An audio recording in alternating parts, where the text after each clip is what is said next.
अपना महल के बिना हो कैसे जियब हम यार अपना महल के बिना हो शादी हो कपड़ा बारात आई बुध के दिन कैसे जियब हम यार अपना महल के बिना हो कैसे जियब हम यार अपना महल के बिना अपना महल के बिना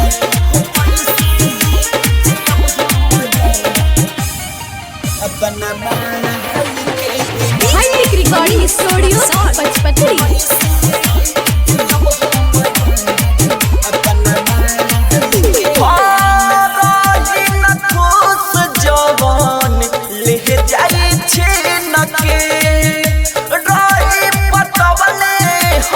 लाखों में बिन के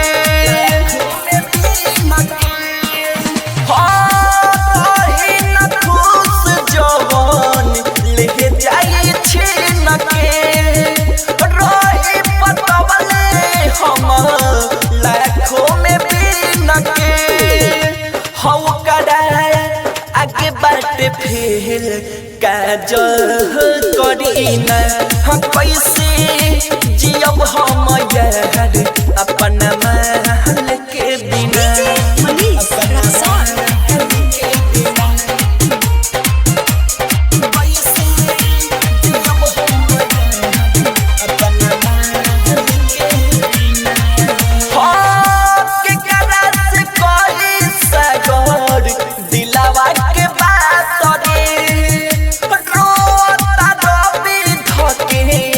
मथवा पहाड़ी के कदा से कोई सगोर दिलवा के बात रे रोता रवि धके मथवा पहाड़ी हो चंदन भेट नहीं होई ओकरा से रोजीना हो कैसे जियब हम यार अपना महल के बिना। High tech recording studio Pachpakdi.